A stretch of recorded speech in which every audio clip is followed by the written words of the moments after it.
Di mana kata Abu Hurairah adalah Rasulullah sallallahu alaihi wasallam sentiasa membaca dalam solat subuh pada hari Jumaat Alif Lam Mim Sajdah wa hal ata 'alal insan dan surah Al-Insan. Bismillahirrahmanirrahim.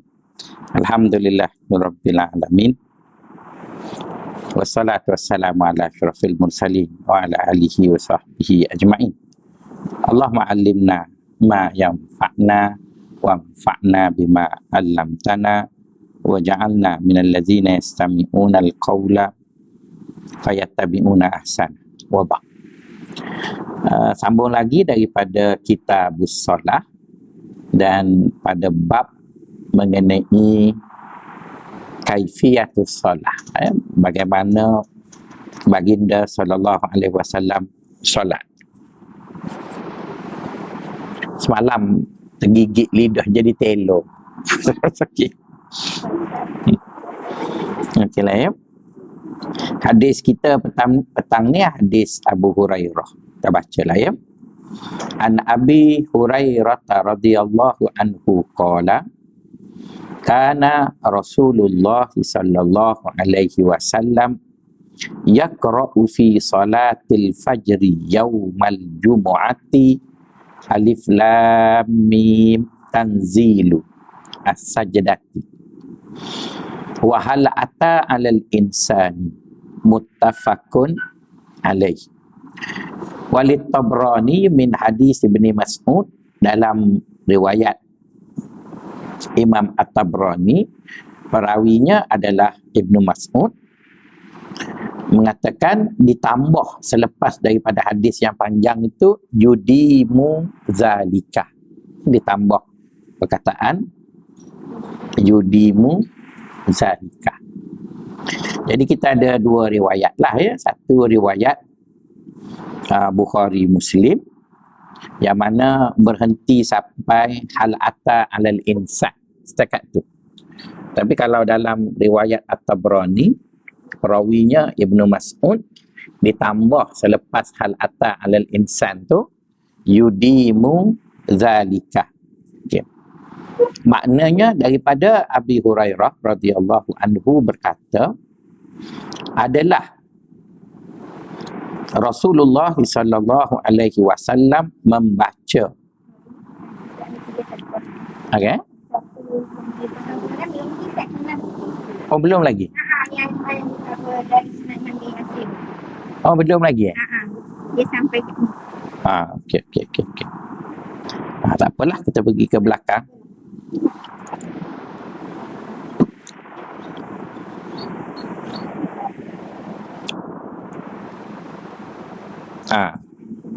Tak apa, nanti kita ke belakang. Kita perhabiskan yang ni dulu. Di mana kata Abu Hurairah adalah Rasulullah sallallahu alaihi wasallam sentiasa membaca dalam solat subuh pada hari Jumaat Alif Lam Mim Sajdah wa hal ata 'alal insan dan surah Al-Insan. Dalam riwayat Ibnu Mas'ud ditambahnya melazimi demikian. Ya, melazimi demikian.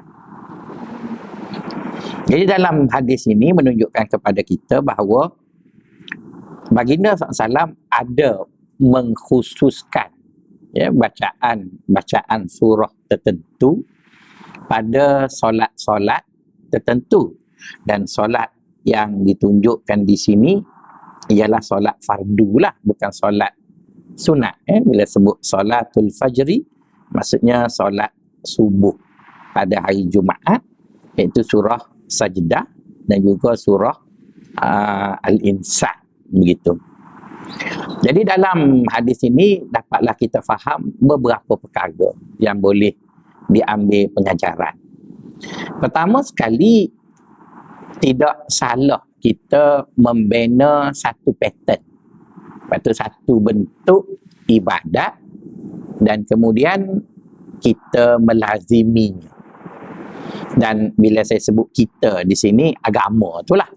Agama bentuk satu pattern, iaitu Rasulullah bentuk satu pattern. Patternnya ialah solat subuh berjemaah, kemudian melazimi bacaan sajadah dan juga al-insan. Pastinya lah sajadah pada rakaat pertama, al-insan pada rakaat kedua. Jadi beramal dengan hadis ni lah kita dapati di negara kita hampir banyaklah ya surau dan masjid ada banting tu, mungkin kerana imam tak hafal kot, maka dia letak surah sajadah dan juga surah al-insan tu kan kat depan tu, dan kita melaziminya. Jadi kelaziman seperti itu adalah salah satu daripada makna istiqamah. Jadi istiqamah itu ada dua lah puan-puan modelnya. Satu model kita rigid macam ni lah, iaitu kita bina satu ataupun kita jumpa satu nas yang menunjukkan praktis agama tu bentuk sedemikian. Kemudian kita pun melaziminya lah, dan hadis ini adalah hadis yang menjadi contoh kepada istiqamah dengan makna yang rigid itu. Sama juga dengan Nabi sentiasa berpuasa Isnin Khamis. Itu juga contoh rigid tadi kan. Tapi puan-puan janganlah faham istiqamah itu hanya makna itu sahaja. Kerana dia ada makna satu lagi, iaitu istiqamah dengan makna beriltizam dengan perintah Allah, menjauhkan diri dari larangan Allah dalam bentuk yang lebih anjal.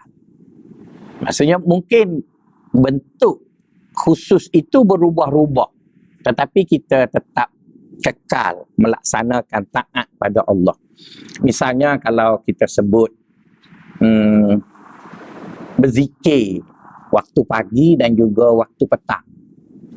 Jadi kalau orang itu memilih istiqamah dengan makna yang rigid, maka dia akan habiskan subhanallah walhamdulillah wala ilaha illallah wallahu akbar 100, astaghfirullahalazim wa atubu ilaih 100, Allahumma salli ala Muhammad wa ala ali Muhammad 100. Jadi dia habiskanlah yang tu 100 pagi, 300 pagi dan 300 petang.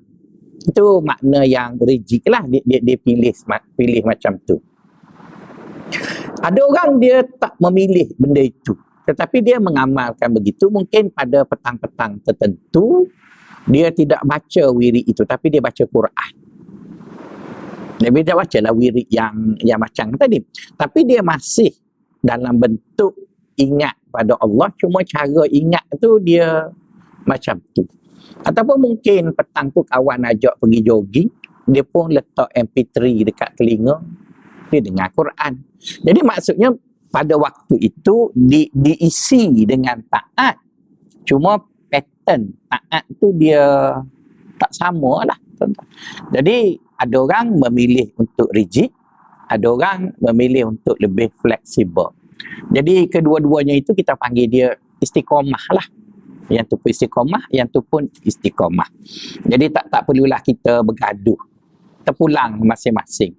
Jadi kalau orang tu kata nak dalil istiqamah yang rigid, dalilnya hadis ni lah, di mana hadis dalam riwayat Tabrani tersebut wayudimu zalik, Nabi melazimi perkara itu. Jadi bila sebut Nabi melazimi, rigid lah kan. Pagi Jumaat rakaat pertama sajadah, rakaat kedua al-insan, rigid lah begitu. Tapi ada orang dia tak baca macam tu, tapi dia masih sembahyang subuh juga.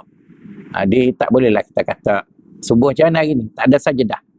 Program demo. Tak boleh lah begitu, sebab yang tu begitu ya. Okey, itu yang pertama. Perkara yang kedua yang boleh kita fahami daripada hadis ini ialah mengenai sujud tadi. Di mana apabila kita baca Quran, di mana dalam Al-Quran itu terdapat beberapa tempat lain yang ada sujud, tapi bukan surah sajadah. Kan dia bukan surah sajadah, tapi ada sujud. Saya pun tak ingat dah nampak sangat lama tak sujud. Ada sampai 3-4 tak silap saya. Jadi adakah yang dimaksudkan dengan sajadah itu baca ayat sujud tu, ataupun yang dimaksudkan di sana ialah sajadah itu, surah sajadah itu. Jadi sebahagian besar ulama mengatakan yang dimaksudkan di sana ialah surah sajadah, bukan sujud tu. Jadi kalau dimaksudkan sujud, kita boleh pilihlah 3 lagi tempat yang ada dalam Al-Quran yang ada sujud sajadah tapi bukan surah sajadah. Jadi yang dimaksudkan di sana adalah surah itu sendiri. Itu perkara yang kedua. Okey, perkara yang ketiga, puan-puan, cuba dicari kenapa Nabi memilih pada pagi Jumaat baca surah sajadah dan juga surah Al-Insan tadi. Jadi kalau kita lihat kepada beberapa hadis lain, kita dapati bahawa hari-hari tertentu itu ada disebut mengenai peristiwa besar. Misalnya hari Isnin disebut sebagai hari kelahiran Nabi dan hari kewafatan Nabi. Maka mengagungkan hari itu ataupun memuliakan hari itu, baginda pun berpuasa. Jadi pada hari Jumaat pula ada beberapa perkara besar berlaku pada hari Jumaat. Antaranya ialah pada hari Jumaat Nabi Adam dicipta. Pada hari Jumaat kiamat akan berlaku. Pada hari Jumaat sempurnanya alam ini dicipta dan sebagainya. Jadi oleh kerana hari itu hari yang berkait dengan penciptaan manusia, hari itu berkait dengan kiamat, maka eloklah orang mukmin itu memulakan hari mereka pada hari Jumaat itu dengan mengingat kembali peristiwa besar pada hari itu, iaitu hari Adam dicipta, hari kiamat dan sebagainya, mana ada hadis menyebut la taqumus saah, tidak akan berlakunya kiamat illa yaumul Jumaah, melainkan pada hari Jumaat. Jadi kita ni hari Selasa lambat lagi lah kiamatnya, tapi yang tak pastinya kiamat kita, yang kita mati tu tak tahu bila.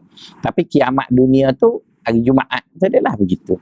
Jadi mengingatkan kepada hari tadi mempunyai tarikh tertentu ataupun sejarah tertentu, maka agaknya lah kalau puan tanya ada dalil ke, agak-agak begitulah. Maka ulama mengatakan dieloklah kita baca surah Sajdah.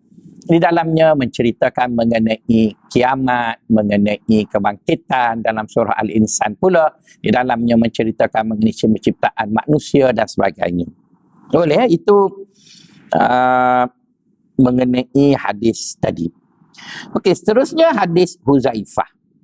Wa an Huzaifah radhiyallahu anhu qala sallaitu ma'an nabiy sallallahu alaihi wasallam fama marrat bihi ayatun rahmatin illa waqafa indaha yas'al wala ayatu adzabin illa ta'awwadha minha akhrajahu al-khamsatu wa hassanahu at-Tirmizi. Daripada Huzaifah radhiyallahu anhu berkata, aku telah solat bersama dengan Nabi, iaitu Nabi baginda SAW, dan solat di sini memperlihatkan seolah-olah ianya adalah solat sunat lah, begitu. Kalau solat fardu, takkan dia seorang je semayang, orang lain pun semayang juga kan. Dia mungkin solat fardu ni beberapa kali Huzaifah semayang solat sunat pada waktu malam. Sebab kalau pada waktu siang kan bacaannya tidak jelas, tidak terang. Jadi malam tu dibaca dengan kuat, maka Huzaifah dengar. Aku bersolat bersama dengan Rasulullah sallallahu alaihi wasallam dikala baginda membaca Al-Quran dan sampai kepada ayat-ayat yang menunjukkan anugerah dan rahmat Allah, maka Nabi berhenti seketika dan berdoa kepada Allah agar Allah menganugerahkan rahmat itu. Dan baginda SAW juga apabila membaca Al-Quran sampai kepada ayat-ayat azab, maka baginda juga akan berhenti seketika dan berdoa untuk berlindung daripada Allah dari azab yang dinyatakan tadi. Jadi seolah-olah Huzaifah memberitahu kepada kita bagaimana baginda SAW solat sunat, khususnya pada waktu malam. Dan kita dapati ya daripada hadis ini beberapa perkara, antaranya ialah mengenai dibolehkan solat sunat berjemaah. Kan ada orang kata tak boleh semayang hajat berjemaah sebab semayang tu semayang sunat.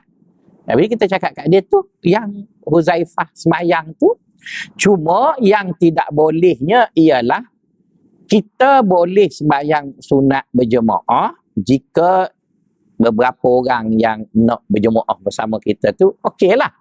Cuma kita tak boleh memprogramkannya je. Maksudnya memistikannya. Sebab memistikannya itu kita telah membentuk satu pattern baru ibadat. Tapi kalau dia kekal sebagai ibadat sunat yang kita boleh buat begitu, kita boleh buat begini, okey lah. Misalnya begini kan, malam Jumaat kita baca Yasin. Tak ada apa yang salahnya. Tapi apabila pengerusi masjid, dia kata di atas nama pengerusi, saya mewajibkan malam Jumaat baca Yasin. Dan malam itu tidak boleh disentuh oleh mana-mana program walaupun Mufti Selangor datang berceramah. Maksudnya macam dah jadi wajib untuk baca Yasin. Jadi yang tu tak betul lah. Sebab bila pula yang sunat dia jadi wajibnya? Sebab yang menyatakan sesuatu perkara itu wajib ataupun sunat, yang ada otoritinya Allah dan Rasul. Tapi kalau perkara itu sunat, maksudnya macam tadilah. Maksudnya puan melazimi malam Jumaat baca Yasin. Okeylah. Puan seorang lah. Maka ia bukan satu perkara yang salah. Tapi kalau puan mengastaghfirullahkan orang, itu ada masalah. Kan? Dan Jumaat puan baca Yasin bila sudah-sudah tu, puan pergi duduk, ataupun malam tu kebetulan pergi rumah menantu, lepas tu duduk. Baca Yasin dah. Tak lagi, astaghfirullahalazim. Bodoh pakai kata belekak. Nak kata ayat. Jadi tak betul lah. Apa nak jadi ukuran kat orang tu, yang mungkin orang tu baca benda lain dan sebagainya. Jadi benda tu yang jadi masalah tu, yang menjadikan kadang-kadang berbalah dengan orang Wahabi tu. Jadi kalau benda tu dia statusnya sunat, maka dia kekal lah sunat. Sunat tu maksudnya puan nak buat, puan buatlah. Jadi kalau orang tanya, bolehlah beritahu saya buat begini. Tapi nak jadikan dia ukuran orang tu dia astaghfirullah atau tidak, tak boleh lah. Saya orang Kelantan. Biasanya orang Kelantan kan panggil hari Jumaat dia cuti. Jadi lepas Zuhur hari Khamis tu, dia start kereta naik Kuala Lumpur. Lumpur biasanya Maghrib tu sampailah tu Gombok tu. Lepas tu dia kata, mari ambil lah mak siapa dah. Jadi kita pun ambil dia. Ambil tu tengah jalan tak sempat nak masak. Beli nasi kerabu pasal malam. Betul kan? Tak boleh isyak lah kan. Sudah ambil dia. Jumpa dengan orang masjid.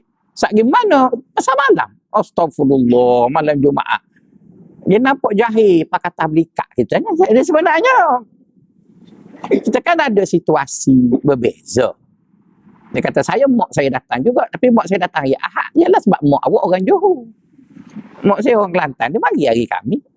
Jadi bermaksud kita jangan jadikan benda itu kayu ukur. Kita kekal lah, tak ada masalah pun. Jadi samalah juga kita nak semayang hajat ramai-ramai. Kita ajak kawan-kawan, kita semayang hajat. Okey lah nak buat macam mana, sebab kita ada keperluan tertentu dan kita pun. Tapi orang tak semayang hajat ramai-ramai pun kita tak kata tak betul. Dan tidak semua hajat kita jenis panggil orang berlakon. Ada kita semayang hajat seorang-seorang. Ada kita rasa sempena SPM ni ramai anak-anak kita yang nak periksa. Jadi kita semayang ramai-ramai. Itu okey lah. Maksudnya benda sunat itu hendaklah kekal. Ianya sunat. jangan bentuk itu diubah menjadi mesti kena buat. Jadi kita kekalkan begitulah. Jadi bermaksud kalau di sekolah tu, kita jangan buat bila nak SPM je mesti sembahyang sunat ramai-ramai, mesti. Jadi bila mesti tu diulang. Jadi lama-lama bila tak buat dia berasa tak itu kan. Lepas tu bila ada orang tak buat, kita pun kata mungkin mari cikgu besar tu dia kata kita sembahyang sendiri-sendirilah musim Covid ni. Kita pun berasa macam lemah iman. Kan kita berasa macam tak berkat je anak kita tahun tu sebab tak sembahyang ramai. Jadi itu yang ustaz-ustaz Wahabi duk marah tu. Ada betulnya jugalah kalau kita menganggap benda itu dah jadi wajib tu. Tapi kalau dia sunat, kekal sebagai sunat, dia nak kata tak boleh pun, ada kan hadis Nabi, Huzaifah kata, aku sembahyang dengan Nabi. Jadi bila Huzaifah sembahyang dengan Nabi, bermaksud jemaah lah kan. Cuma tak perlulah dia kata, tu dua orang boleh. Lah, dah boleh jemaah kan, kecil besar tu. Tak ada masalah lah sebab dia dah buat berjemaah sehingga Huzaifah bercerita, dia menyebut dalam bentuk yang begitu yakin. Itu menunjukkan bahawa tidak sekali jugalah Huzaifah sembahyang dengan Nabi. Kalau dia sembahyang sekali, mesti dia akan sebut marratan sallaitu khalfar rasul. Ada sekali aku sembahyang belakang. Itu makna dia sekali lah. Tapi kalau dia sebut aku sembahyang belakang Nabi, ianya menggambarkan bahawa berlaku beberapa kali. Boleh? Itu yang pertama. Yang kedua, daripada hadis ini boleh difahami dari hadis ini bahawa dalam sembahyang tidak batal jika kita membaca doa lain. Ya, kita baca doa lain. Tetapi doa itu janganlah dalam bahasa Melayu tu. Kan mungkin puan kata nak baca doa gapo ya ustaz? Tak apalah, yang tak bolehnya dipertuturkan dalam bahasa lain. Jadi tuan-tuan baca tu, lepas tu sampai dekat ayat, misalnya baca surah Ar-Rahman. Kan baca-baca cerita sampai tempat syurga, tanpa berhenti. Lepas tu berdoa lah. Janganlah sebut dah tak pandai cakap Arab kan. Berdoa dalam hati tu, lepas tu sambung pula kan. Orang lelaki kalau baca Ar-Rahman, mestilah berdoa. Hurun maksuratun fil khiyam. Bidadari duduk dalam kemah syurga tu bergetah lagi dia pun. Sila dia pun, ya Allah, sedapnya nak kamba. Kan? Gitulah. Jadi benda tu tak salah pun. Dan dia tidak menafikan khusyuk sebab kita berinteraksi dengan kalamullah tu. Masih fokus pada ayat Quran yang disuruh kita baca ketika mana kita sembahyang tadi. Boleh apa? Samalah juga apabila kita sampai kepada kita baca surah Al-Waqi'ah. Betul kan? Kita baca surah Al-Haqqah. Surah-surah yang menunjukkan bahawa di sana Allah mengazab manusia. Baca surah-surah yang Allah Ta'ala menyebut mengenai sifat-sifat orang munafik. Jadi kita merasakan benda itu, kita nak minta jauh dari Allah. Maka berhenti sekejap. Kemudian kita berdoa. Jadi tidak salah berdoa ketika solat dengan doa lain daripada doa-doa yang kita belajar daripada Nabi tadilah. Cumanya pada tempat-tempat yang diizinkan tadilah, iaitu tempatnya ketika mana kita baca surah dan sampai kepada ayat-ayat rahmat ataupun ayat-ayat azab. Bolehlah berdoa di situ ya. Tapi doa tadi begitulah, kalau nak yang maksud yang datang dari Nabi adalah nanti disebut mengenai doa tersebut. Tapi kalau tak pandai dalam bahasa Arab, doalah dalam bahasa Melayu asalkan tidak disebut, didengari pertuturan itu daripada mulut kita ya. Okey, itu perkara yang berkait dengan tadi. Selain daripada pertama, dibolehkan kita solat sunat berjemaah sama ada siang atau malam, dan yang kedua dibolehkan kita berdoa selain daripada doa-doa yang diajar, khususnya ketika mana kita bertemu dengan ayat-ayat rahmat ataupun ayat-ayat azab. Dan ayat ini juga ataupun hadis ini juga menunjukkan kepada kita disunatkan kita tadi bila solat kita sembahyanglah dengan orang yang peka sikit.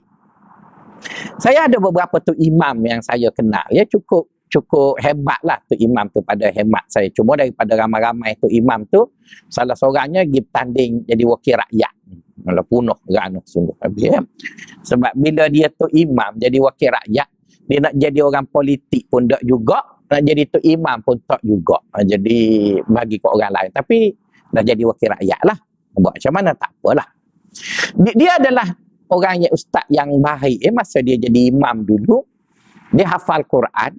Jadi setiap kali saya mengajar mengenai kisah Nabi, di mana dalam saya mengajar tu saya menyebut ayat Quran itu, ayat Quran ini, bila solat isyak tu dia susun balik ayat yang saya sebut tu, dia baca dalam solat tadi. Wah, saya kata bagus sungguh tu imam. Jadi saya tidak-tidaknya jemaah yang dengar mengenai kisah Nabi dari ayat Quran yang saya baca, dan imam tu baca pula dalam solat, jadi membantulah dia untuk lebih khusyuk ketika mana solat itu kan. Jadi kalau kita dapat imam hafiz kan, tuan-tuan tulislah surat Mesyuarat Agung Muslimat menuntut supaya imam hafiz masjid lebih peka dalam memilih ayat-ayat. Sebab ada tu imam ni, kadang-kadang dia tu imam wadduha ngakul huwallah. Memanglah sah semayang puan-puan. Corak rakaat pertama wadduha, rakaat kedua qul huwallah. Jadi tak ada surprise langsung dengar khabar hafiz dapat gaji imam hafiz, tapi duk pusing wadduha qul huwallah, wadduha qul huwallah, wadduha qul huwallah. Ada satu masjid kat Kuala Lumpur tu, jemaah menganjing kata imam tu. Bila tu imam tu bertugas, jemaah cuek baru saya nak tahu tak dia baca apa kejap lagi. Saya kata tahu mana, saya tak tahu. Qul huwallah dengan tabat yada. Jadi sampai jemaah boleh menganjing teruk benar lah tu imam tu kan. Jadi tu imam tu cuba tukar-tukar lah. Macam tadilah kita sebut pagi Jumaat ada cerita mengenai kiamat kan. Ada cerita mengenai benda tu. Jadi dia pun bacalah surah sesuai dengan hari itu. Jadi itu tujuan kita gaji tu imam kita tu orang yang hafal Quran, di mana dia bantu kita lah. Macam puan-puan pergi ke Mekah, puan-puan rasa antara faktor yang menjadikan kita sembahyang di Mekah tu khusyuk, dia ada banyak faktor lah. Salah satunya ialah kemerduan bacaan imam tu. Jadi kalau dia gaji mahal pun berbaloi lah, sebab dia bantu kita khusyuk. Jadi kalau kita dah gaji imam kita tadi dengan gaji seorang yang hafal Quran, maka minta dia gunalah kepakaran yang dia ada tu bantu kita dan sebagainya. Begitulah ya. Jadi itu beberapa perkara yang boleh kita fahamlah daripada hadis tadi. Okey, seterusnya daripada Ibnu Abbas radhiyallahu anhuma qala Rasulullah sallallahu alaihi wasallam, ala wa inni nuhitu an aqra'ul Qur'ana raki'an au sajida fa ammar ruku'u fa'azzamu fihi rabba wa ammas sujudu fajtahidu fid du'a'i faqaminnun an yustajaba lakum. Daripada Ibnu Abbas radhiyallahu taala anhuma berkata, bersabda Rasulullah sallallahu alaihi wasallam, kata hadis ini, kata Nabi, aku ditegah daripada membaca Al-Quran ketika rukuk ataupun ketika sujud. Kan walaupun membaca Al-Quran itu diizinkan dalam solat, tapi tak bolehlah nak baca Quran masa rukuk, masa sujud, masa tahiyat apa semua tu. Masa untuk baca Quran ialah duduk semasa qiyam selepas Al-Fatihah. Bolehlah baca Quran kat situ ya. Jadi di masa-masa lain dalam solat itu hendaklah diisi dengan doa. Kan? Itu asasnya begitu. Tapi dengan adanya hadis depan tadi, iaitu hadis Huzaifah, di masa kita baca Quran pun kita boleh berdoa. Jadi kalau kita buat kesimpulan, di masa kita baca Quran, kita boleh berdoa, tapi di masa kita berdoa, kita tak boleh baca Quran. Kan? Maksudnya di tempat-tempat yang diizin kita baca Quran, kita boleh berdoa. Dalilnya hadis Huzaifah tu lah. Sampai ayat yang menyebut tentang rahmat Allah, azab Allah, kita berhenti seketika, lepas tu kita berdoa. Tapi di tempat-tempat yang kita berdoa, seperti mana qiyam daripada rukuk, seperti mana rukuk, sujud, tahiyat, duduk antara dua sujud, tempat-tempat itu dikhususkan untuk berdoa. Jadi tak bolehlah kita baca Quran kat situ. Tak bolehlah bangun daripada sujud Allahu Akbar, Qul huwallahu ahad, Allahu samad, lam yalid. Jadi kenapa tak boleh? Sebab ditegah. Nuhitu. Kan dia sebut di situ. Nuhitu. Nuhitu maksudnya aku ditegah. Kan disebut di situ aku ditegah. Jadi itu yang selalu kita bergaduh dengan orang Wahabi pasal bid'ah tu. Kan di mana Wahabi mengatakan apa yang Nabi tak buat ianya bid'ah. Jadi kita setuju dengan makna itu, cuma kita tambah sedikit dengan adanya larangan khusus. Kan dengan adanya larangan khusus. Jadi bila adanya larangan khusus, tak boleh buat lah. Kan? Jadi samalah juga masa ni mungkin puan-puan katakan baca Quran itu tak batal dalam sembahyang. Dia arak. Lepas tu Quran pula kalamullah. Betul kan? Jadi dengan itu puan-puan pun nak reka lah sembahyang. Kan? Puan-puan angkat takbir. Bismillahirrahmanirrahim. Rokok alhamdulillah rabbil alamin. Bangun ar-rahmanirrahim. Tidak maliki yaumiddin. Sujud iyyaka na'budu wa iyyaka nasta'in. Duduk. Oh, tak boleh lah. Sebab apa tak boleh? Nuhi itu. Dah dilarang. Jadi bermaksud mereka itu dilarang, maka tak boleh lah. Tapi dia larang benda tu lah, tempat lain dia tak larang. Jadi bila tempat yang dia tak larang itu tidak bermaksud otomatik bila ada larangan di situ, maka tempat lain juga dikira dilarang. Jadi hadis ini jelas menyebut nuhitu an aqra'ul qur'ana raki'an aw sajidah. Jadi perkataan raki'an, rokok di sini bukan bermaksud kita duduk dalam keadaan rokok. Tapi rokok di sini maksudnya rukuk ketika solat. Boleh? Kadang-kadang ada orang dia baca-baca Quran, lepas tu dia rasa lenguh. Betul kan? Dia rasa lenguh, lepas tu dia bangun, dia rokok, duduk. Boleh je baca Quran, tak ada masalah gitu. Tapi masa semayang tu tak boleh di ketika rukuk. Kerana duduk macam rukuk tu, panggil rukuk juga. Duduk macam rukuk tu. Jadi seolah-olah Nabi nak beritahu tempat pada kita, ada keadaan-keadaan tertentu Allah tu dia suka masa tu kita buat apa. Dia cakap gitu. Keadaan tu. Jadi kita kena fahamlah dia punya Allah tu dia suka apa. Jadi dalam hadis ini menunjukkan pada kita apabila kita duduk dalam keadaan rukuk. Kan kita duduk dalam keadaan rukuk tu, benda yang Allah paling suka kita buat ialah kita agungkan dia. Kan? Jadi kita pun bacalah doa yang mengagungkan dia. Subhana rabbiyal azim wa bihamdi. Dia suka sebut benda tu. Jadi bermaksud, mungkin puan kata tak boleh baca kau lah. Boleh baca. Tapi tidak ada kenyataan yang mengatakan benda yang paling dia suka masa tu gitu. Cuba puan-puan bagi justifikasi kat saya. Kenapa orang kita bila melawat orang sakit bawa buah mahal-mahal?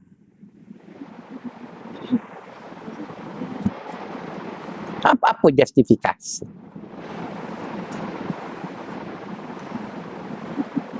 Teruk benar puan-puan, kita dah tua pun tak tahu kita buat apa justifikasi. Astaghfirullahalazim. Kita kan nenek-nenek belakang ni. Tak kan? Tak kau orang tanya apa? Entah. Aku tak tahu teruk benar puan-puan. Sebabnya orang Melayu dulu kan miskin. Jadi bila dia miskin, dia nak makan buah-buah mahal ni tak ada piti. Kan? Jadi bila dia sakit, mungkin dia hilang selera pada makanan yang biasa dia makan. Jadi makanan yang dia nak makan sebelum ni tak ada duit, dia mungkin ada selera. Jadi kita bawa tu kerana orang Melayu ni bak makan nombor satu.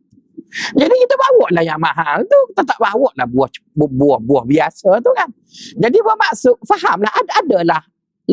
Sebab apa bila kita dah kita panggil mature ni kan. Semua yang kita buat tu kena ada justifikasi. Dia tak boleh buat. Sebab apa buat? Aku tak tahu. Malu cucu kita cerdik dulu ni, dia tanya.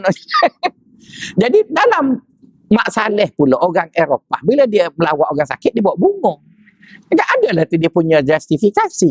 Tapi bagi orang lain pula, marah bawa bunga sebab tu tanda nak suruh mati. Kan? Jadi bermaksud, bila kita tak ada justifikasi, nampak sangat budaya kita ni bodoh sangat ikut. Jadi biarlah ada justifikasi. Sama juga hari Jumaat, berapa kita bawa pisang. Kan ada orang kata, apa tak bawa musangking? Dia mesti ada justifikasi.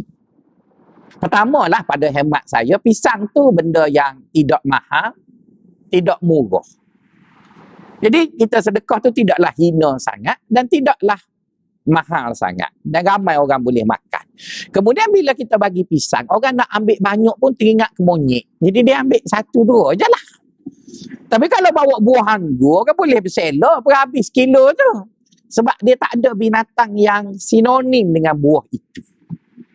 Jadi pisangnya ada sinonim dengan monyet tu. Jadi sebab tu kita orang Melayu makan pisang, makan sikap kan? Ambil 1-2 cukup.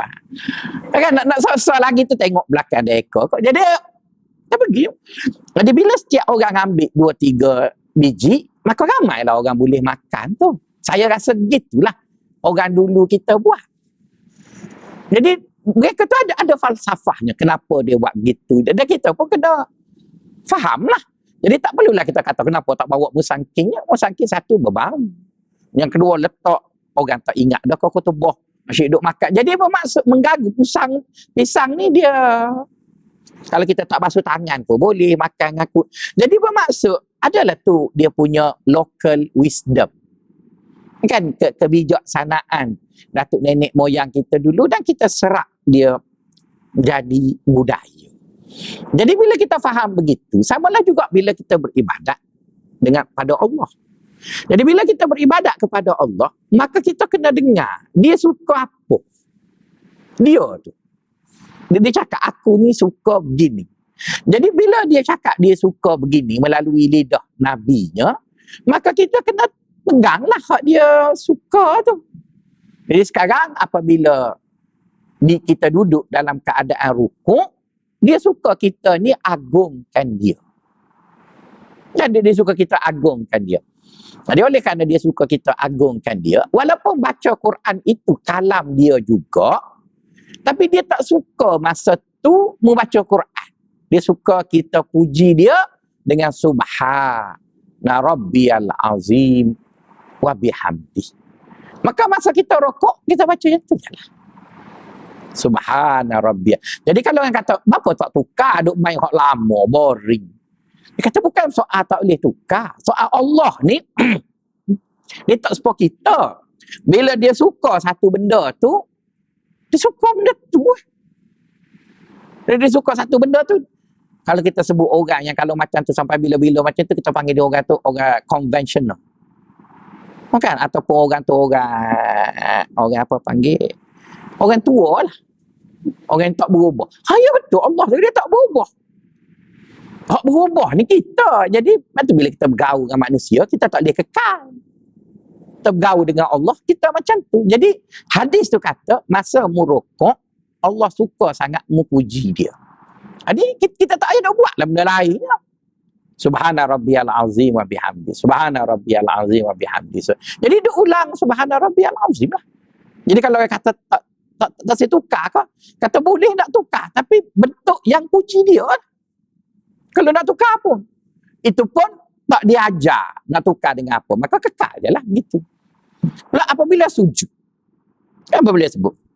Apabila sujud, fajtahidu fid du'a. Nabi kata apabila mu sujud, maka mu sungguh-sungguhlah berdoa. Kerana Allah tu puan-puan, dia suka sangat kita minta dengan dia. Lebih-lebih lagi masa kita hina diri pada dia.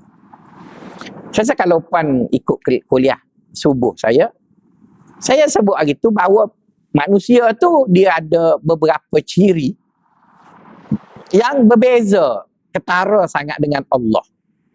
Katalah kita buat satu perbandingan, di sebelah kanan saya ni ciri-ciri manusia, di sebelah kiri saya ciri Allah. Manusia itu ada 3 ciri yang kontra dengan Allah. Pertama, manusia itu ramai. Betul kan? Allah tu seorang. Seorang je lah. Jadi mestilah cara bergaul dengan orang ramai tak sama bergaul dengan seorang. Tak sama. Yang kedua, manusia berubah-ubah. Walaupun orang yang sama, berubah-ubah. Saya tak tahulah puan-puan macam mana dengan suami puan-puan. Isteri saya kata kalaulah tak berdosa cekik suami, dia kata dia nak kenyek je saya. Kata perempuan gelak tu kerana perempuan pun lebih kurang tu kan kali kot. Isteri saya tu ustazah. Dia kata dosa tak bang kalau saya cekik. Kata cekik, dia nak cekik. Kata geramnya. Kadang-kadang bila saya beli barang kan dia ada plastik yang ada angin. Kalau dulu orang perempuan suka, dia marah kat lelaki, dia cari gutu anak. Lepas tu dia penyek kutu, pecah perut, dia kepat. Itu release tension juga. Jadi dah kutu tak ada sebab kita pakai rebonding ke macam-macam. Maka plastik balut barang beli kat Shopee tu, dia lebih kurang kutu. Kita tekan, kepat. Gitu. Isteri saya dia potong-potong pendek-pendek, dia geram kat saya, dia duduk sebelah saya. Kepat. Kalau perempuan macam tu juga kat suami, buat macam bini saya lah gitu. Kata apa dia pecek-pecek sebelah tu? Kata geram lah. Geram. Dan bila geram tu kerana antara sebabnya saya suka berubah. Dia kata 2-3 hari lepas suka minum air kosong. Ni nak minum sirap pula. Jadi bermaksud gitulah lebih kurang manusia tu, walaupun dia seorang tapi dia berubah lah. Allah pula dah lah dia seorang, dia tak pernah berubah. Sebab kalau Allah berubah, kena lantiklah Nabi lain pula mari beritahu ya. Nabi kan dah wafat, betul tak? Bila Nabi dah wafat, maksudnya dah selesai lah pasal nak beritahu tentang Allah. Dah selesai dah. Jadi Allah tu sebenarnya adalah entiti yang tak pernah berubah. Kalau dia dulu seorang, dia kekal seorang dan sampai bila-bila pun seorang, dan dia selama-lamanya seorang. Dia tak berubah. Manusia berubah. 2 dah kan? Beza. Yang ketiga, manusia lemah. Kan segala-galanya lemah. Manakala Allah segala-galanya sempurna. Jadi agak-agak perempuan, bila kita bergaul dengan manusia, kita nak pakai prinsip apa? Dan bila kita bergaul dengan Allah, kita nak pakai prinsip apa? Maka orang tasawuf kata, bila bergaul dengan Allah, mestilah kita punya tingkah laku, sikap berpaksikan kepada 2 asas. Paku dalam-dalam 17 inci. Kalau agak-agak langsui pun dah jadi orang. Ada 2 benda. Pertama, Allah suka sangat bila kita hina diri dengan dia. Kan bila kita hina diri. Jadi setiap kali puan nak berdepan dengan Allah, makin hina puan rasa diri puan depan dia, makin dia suka. Baik kelakuan, baik sikap, baik ianya perasaan, apa-apa pun yang menjurus kepada penghinaan diri kepada dia, dia suka. Dia suka lah. Sebab kita dengan dia kan beza sangat. Dia Malikul Mulk. Kita adalah hamba dia. Tak, kita adalah hamba dia. Jadi, kalau dilihat dalam konteks kelakuan yang paling hina manusia lakukan terhadap penghinaan ialah meletakkan mukanya di tempat yang dia pijak. Betul kan? Muka kita ni Yang paling kita hormat muka kita lah, dekat anggota kita. Kita sanggup letak bawah tempat kita pijak. Itu sujud lah kan. Itu yang hadis Nabi sebut, aqrabu halatul abdi ilallah wa huwa sajid.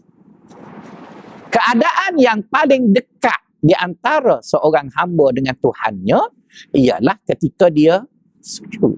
Jadi sujud itu jangan sujud saja sedangkan puan sombong. Sujud itu adalah manifestasi kepada nothing. Kita ni tak ada apa dah. Tak ada apa dah. Duduk. Hina. Jadi bila kita duduk masa tu, kita nak buat apa? Minta lah kan. Itulah yang paling masa yang paling baiknya ialah minta doa. Tu. Jadi tak betul sangat dalam keadaan kita duduk ketika hina diri, kita duduk ngaji Quran. Oh, bismillahirrahmanirrahim. Kenalah gitu. Kan masa sujud tu masa yang paling, keadaan yang paling hina. Jadi bila kita dah hina diri sampai ke tahap minit, sampai ke sifat nol tu, tak ada nilai dah tu, maka Allah akan kata apa? Is'alni, wahai hamba-ku, minta lah. Jadi puan kena ingat gitu ya. Dengan Allah ada dua asas. Pertama, hina diri. Yang kedua, mesti sentiasa minta. Makin kerap puan minta dengan Allah, makin dia suka. Dengan manusia jangan buat banyak macam tu, kena sergah. Betul kan? Dengan Allah. Makin kerap, makin dia suka. Jadi itu tanda orang yang tahu macam mana nak berinteraksi dengan Allah.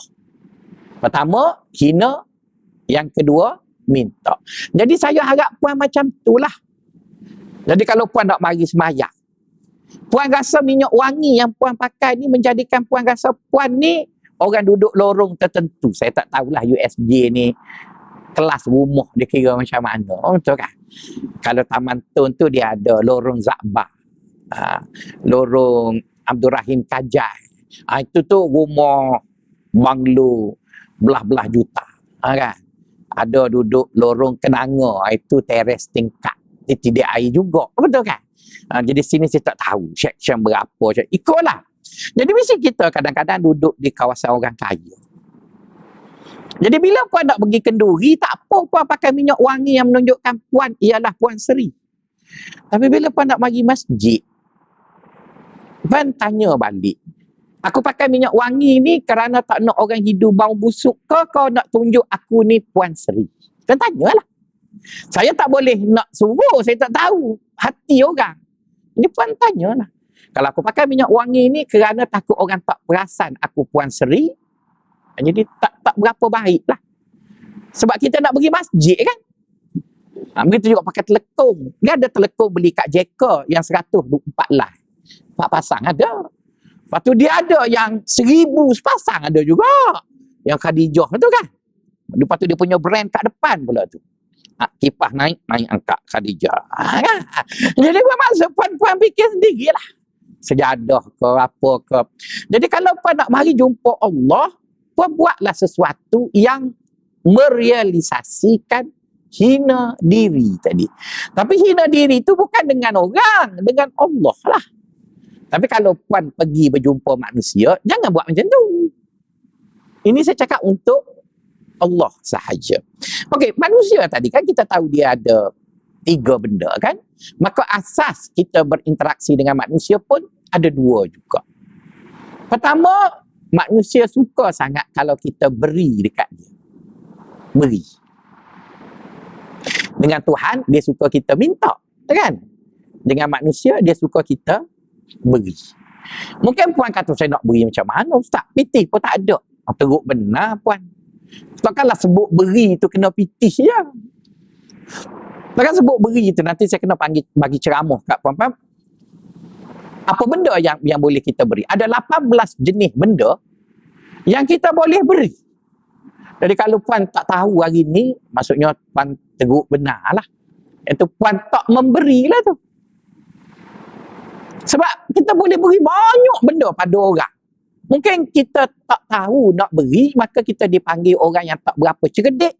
Kerana kita ada benda tapi tak beri. Contohnya, saya selalu marah kepada pegawai kerajaan pencen. Di masjid-masjid tertentu kan ramai pegawai kanan kerajaan pencen. Jadi bila dia dah pencen, dia asyik duk komen pegawai semasa lah. Apalah tak buat itu, tak buat ini, sepatut buat ini. Jadi saya pun geram, dia cakap banyak. Saya kata, Datuk dulu duduk situ, apa tak buat? Kan? Dulu kan Datuk duduk kat situ, apa tak buat? Jadi bermaksud, kita banyak benda yang kita boleh beri, tapi kita faham beri itu dengan makna bagi duit. Jadi bila kita jadi pegawai kerajaan, kita nak bagi macam mana? Duit kita tak banyak pun. Sedangkan masih banyak benda kita boleh beri. Misalnya kita beri peluang. Betul kan? Beri peluang. Saya ada seorang datuk, dia kerja kawan lah, perempuan. Datuk daripada Agung. Dia ketua pengarah sumber manusia tenaga nasional berhad. Dia kata, Ustaz, semasa saya duduk situ, saya hanya ambil jurutera Melayu. Maka sebab itu sampai sekarang TMB jurutera Melayu lebih kurang 75%. Beri. Ada orang dia duduk dengan syarikat telco, maka setiap kali nak bawa pemancar, dia bawa ke surau dan masjid. Beri juga kan? Boleh je dia letak kat sana tu, kat padang bola, ke atas rumah orang. Tapi orang tu je lah dapat duit. Bila dia letak dekat surau dapatlah sewa tapak 3,500 sebulan. Bolehlah bayar bil utility. Jadi beri juga, betul kan? Jadi beri tu pun jangan ingat beri duit je lah, beri. Kadang-kadang puan ada akses dengan isteri Perdana Menteri sebab classmate dulu. Betul kan?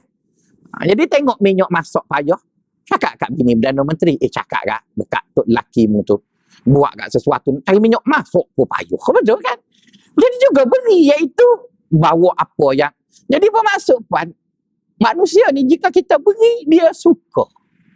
Jadi puan kena nantilah, kita mari satu kelas, kita sebut 18 jenis benda beri. Saya pun beri juga. Puan beri daging kat saya beri nasi. Hari ni saya masak nasi minyak kerutuk bakok.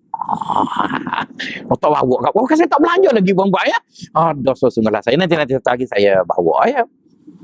Dah masalah daripada pagi sampai sebelum kelas ni letih diri, bang pun. Jadi beri tu, jadi orang pun doa lah kat saya. Saya pun doa kat puan, dah selalu sebut. Doa dekat orang yang bagi makan dekat kamu semua ni. Saya mati awal pun kamu tak dapat makan, penderma mati awal pun tak boleh juga. Kamu mati awal tak apa, sebab kamu ambil je. Jadi saya cakap gitulah bila hari Jumaat. So baca Yasin, doakan orang tu. Jadi bermaksud bila kita beri, orang pun beri. Jadi kata orang Sufi, dengan manusia beri. Yang kedua, manusia tak suka kita ni dilihat pesaingnya.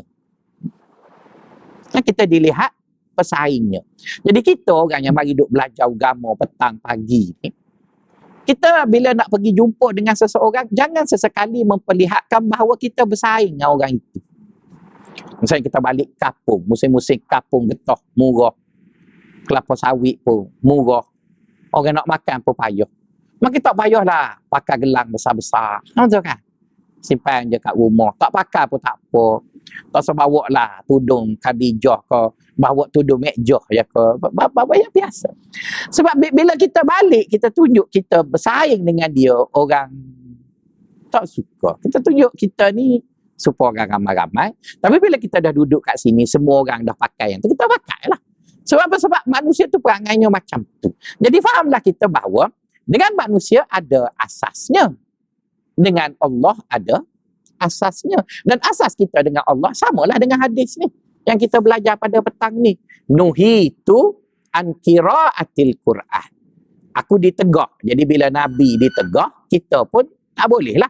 Apa Allah tegah pada Nabi, Allah juga tegah pada kita. Aku ditegah, kata Nabi, daripada membaca Al-Quran ketika sujud dan juga ketika rukuk. Adapun ketika rukuk, Allah suka dia dibesarkan, diagungkan, dan ketika sujud Allah suka kita berdoa kepadanya kerana dia lebih cepat mengkabulkan ketika itu. Jadi sujud tu hina lah. Jadi cuba puan gambar di skrip kat saya, keadaan apakah lagi selain daripada sujud yang menunjukkan kita hina?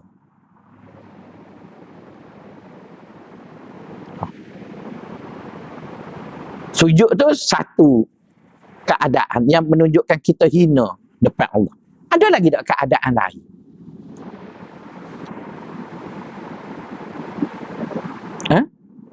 Apa dia? Doa tu dia punya cara nak minta dengan Allah. Ni keadaan. Sujud tu kan keadaan. Ada tak keadaan lain selain dari sujud? Puan ni memang tak guna mana otak ni. Kalau jual laku ni tak guna mana. Cuba beri sikit otak tu. Biar gerak. Ni tarik handbrake lama tu pakai duduk. Gerak sikit.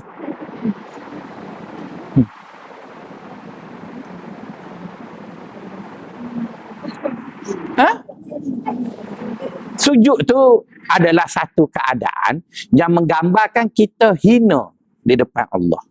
Ada tak keadaan-keadaan lain selain sujud yang juga menggambarkan kita ni hina bila kita duduk depan Allah? Apa dia?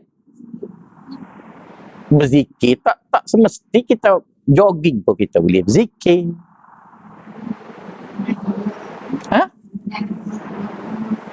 Menangis. Menangis. Kita merayu bersungguh-sungguh. Okey, lagi dua dah. Nampak gerak dah tak sikit ya, lagi.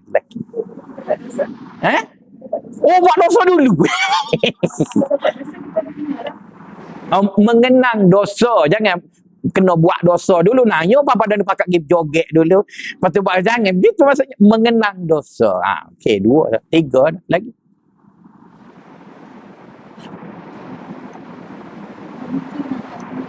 Ketika kita terdesak. Bila kita terdesak ni kan puan-puan, kita buat belaka, betul tak? Jadi sebab itu, bila puan berada dalam situasi terdesak, maka terdesak itu menjadikan puan lupa dah puan tu siapa. Peringat Tuhan. Jadi terdesak itu boleh digambarkan dalam keadaan apa? Manifestasi kepada terdesak. Gerak sikit lagi. Masa kita sakit antara mati dengan hidup. Betul kan? Betul tak? Masa kita sakit. Kau masih duk jaga make up? Itu TV. Drama Melayu. Sakit tu gicu terbaik. Hamba ingat masa hamba kena buah batu karang tu kan. Pergi hospital tu kain pun. Selok tercarut dah. Aduh. Kan bila dah duduk kat situ, doktor tu kata, "Ustaz, nak selok kain." Selok lah, sakit. Maksudnya masa tu kita jadi kita lupa dah kita. Jadi masa tu lah bagus doa tu. Sebab kita dah lupa. Ataupun masa kita musafir, kapal terbang tersilap landing di Bangladesh, lepas tu pasport hilang. Tu kan. Jadi benda-benda tu lah yang puan bila berjumpa saat-saat macam tu, Allah tak tolak doa. Sebab apa? Sebab masa tu Allah suka sangat sebab kita dah tak ada. Kita dah lupa kita dah lupa kebergantungan kita dengan siapa-siapa, kita nampak dia je. Dia pun hilang. Cuba masa kita ada suami kita pula ada duit, kita ada kerja, anak-anak ada rumah, anak duduk depan rumah, belakang rumah, semua sehat. Cuba beda. Allah masalah mana gitu sebab tak ada apa lah. Sebab suami ada, anak sehat, semua keadaan baik. Cuba waliyazubillah lah kan, kita ditimpa satu musibah, anak kita ke suami kita dah tak tahu macam mana. Masa tu rambut pun menggerbang macam Sunda Bolu mak lampir, betul kan? Jadi masa itulah yang Allah suka tu. Kan ada orang perempuan kan yang selalu betulkan tudung. Allah betul. Apa benda macam tu? Itu contoh lah puan-puan, janganlah terikat dengan contoh tu. Cuma saya nak sebutnya orang sufi kata hina tu. No. Tapi bila kita duduk dengan manusia, jangan kita hina diri kita pula. Kan kita pergi kenduri, kita ada pakaian yang baik, kita pakailah yang tu lain. Dengan Allah lain. Ini kita sebut dengan Allah begitu. Boleh faham kan? Okey, alhamdulillah dah faham tu, setakat itu dulu. Assalamualaikum warahmatullahi wabarakatuh. Ya. Kalau kita masa sujud tak boleh baca Quran. Ya. Doa yang dari Quran tak boleh baca. Doa dari Quran tak apa. Sebab bukan maksudnya baca Quran tu dengan bismillah, auzubillah minasyaitanir. Doa yang diambil dari Quran Rabbana tu boleh lah. Gitu. Macam perkara yang sama juga. Kalau kita datang haid, datang nifas ataupun hadas, kita boleh baca doa yang ada dalam Quran. Kan? Kita baca ayat kursi bukan kerana nak baca Quran, tapi kerana sebab-sebab tertentu, maka bolehlah baca ayat kursi tadi. Okey. Assalamualaikum warahmatullahi